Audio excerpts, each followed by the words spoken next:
Bahagian Baitul Mal, Majlis Agama Islam Negeri Johor. Bahagian Baitul Mal Negeri Johor telah ditubuhkan sejak tahun 1934. Institusi ini mempunyai keistimewaan tersendiri dengan tanggungjawab tertentu. Majlis Agama Islam Negeri Johor berperanan dan bertanggungjawab untuk mengurus dan mentadbir harta zakat, Baitul Mal dan wakaf di seluruh negeri Johor, sebagaimana peruntukan di bawah Enakmen Pentadbiran Agama Islam Negeri Johor tahun 2003. Untuk tujuan pengurusan harta-harta Baitul Mal, Majlis Agama Islam Negeri Johor bertanggungjawab dan berperanan untuk mengurus tadbir harta-harta Baitul Mal yang diperolehi daripada pelbagai sumber, terutama daripada harta-harta pusaka si mati yang tidak dapat dihabisi oleh ahli waris. Begitu juga dengan harta-harta yang bersumberkan wang tidak patuh syariah dan harta-harta yang dijumpai oleh umat Islam. Pada dasarnya, fungsi Baitul Mal adalah menelpasti dan merekod harta Baitul Mal, mengawal, menambah dan memajukan harta-harta Baitul Mal, mengagihkan kepada masarif mengikut ketentuan syarak. Bidang kuasa: menerima dan mentadbir harta pusaka orang Islam yang mati dan tidak mempunyai waris, yang berwaris tetapi tidak boleh menghabisi harta. Sumber: harta orang Islam yang mati tiada berwaris, harta orang Islam yang mati berwaris tetapi tidak menghabisi harta, harta yang diperolehi daripada sedekah, khairat, faedah bank, harta luqata yakni jumpai, pemberian sedekah, derma, wang tidak patuh syariah. Aktiviti: mentadbir harta Baitul Mal, urusan penembusan hak Baitul Mal, urusan pindah milik melibatkan hak Baitul Mal, menerima luqata, menerima wang atau harta yang tidak patuh syariah, dengan cara pengurusan harta pusaka. Agihan harta Baitul Mal, agihan hasil, bantuan kepada pesakit, bantuan perubatan, pembelian kain kafan si mati yang tiada berharga, bantuan sara hidup anak-anak yang terdiam, bantuan kepada orang tua yang kurang upaya, orang tua yang tiada pekerjaan dan tiada yang menanggung, bantuan kepada asnaf zakat, bantuan kepada maslahah am. Pengenalan harta pusaka. Menurut Kamus Dewan, pusaka adalah harta benda yang ditinggalkan oleh orang yang telah meninggal dunia, yakni untuk diwarisi oleh keluarganya, yang dipanggil harta warisan.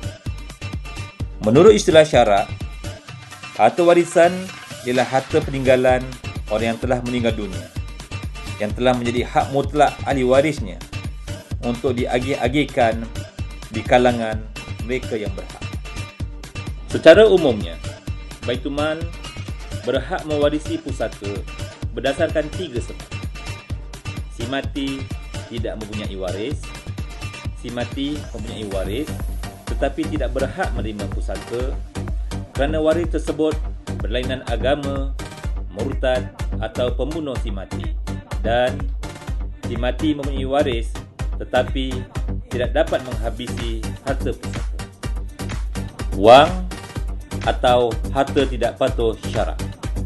Harta atau wang tidak patuh syariah merujuk kepada semua jenis harta yang diperolehi yang bertentangan dengan syariat Islam. Harta tersebut dikategorikan sebagai pemilikannya yang tidak iktiraf oleh syarak. Walaupun dari sudut komersial atau ekonomi ia mempunyai nilai seperti hasil riba, rasuah, judi atau berlaku percampuran aktiviti yang dibenarkan oleh syarak dengan yang diharamkan. Hal ini bertepatan dengan firman Allah Subhanahu wa taala dalam surah Al-Baqarah ayat 188. Maksudnya, dan janganlah kamu makan harta sesama kamu dengan jalan yang batil, dan janganlah kamu membawa urusan harta itu kepada hakim-hakim dengan tujuan supaya kamu dapat memakan sebahagian dari harta orang lain dengan cara yang berdosa, sedangkan kamu mengetahui. Harta yang tidak patuh syarak tidak boleh dimiliki. Harta sedemikian wajib dibelanjakan kepada membantu fakir dan miskin, anak-anak yatim, musafir, jihad di jalan Allah, perkembangan dakwah Islam, pembinaan masjid dan pusat-pusat Islam, serta perkara-perkara bersifat kebajikan. Dalam erti kata lain, harta yang haram tidak boleh dimiliki oleh sesiapa secara khususnya. Sebaliknya, ia menjadi milik kepada masalah ammah dengan menyerahkan kepada Baitul Mal untuk pengurusan dan pemegang amanah. Pengertian fidyah. Fidyah merupakan bayaran denda yang dikenakan terhadap individu Islam yang tidak dapat menggantikan puasanya di bulan Ramadan pada 1 tahun sehingga tiba bulan Ramadan tahun berikut. Hukum membayar fidyah adalah wajib. Sebagaimana firman Allah SWT dalam surah Al-Baqarah ayat 184 yang bermaksud, dan wajib atas orang-orang yang tidak terdaya berpuasa, yakni kerana tua dan sebagainya, membayar fidyah, iaitu memberi makan kepada orang miskin. Walaupun fidyah telah dibayar, namun bagi mereka yang sengaja meninggalkan puasa atau kepada golongan tertentu, puasa yang ditinggalkan tetap wajib diganti mengikut bilangan hari yang ditinggalkan. Kadar fidyah. 1 hari dendanya 1 cupak beras. 1 cupak beras bersamaan 1 mud.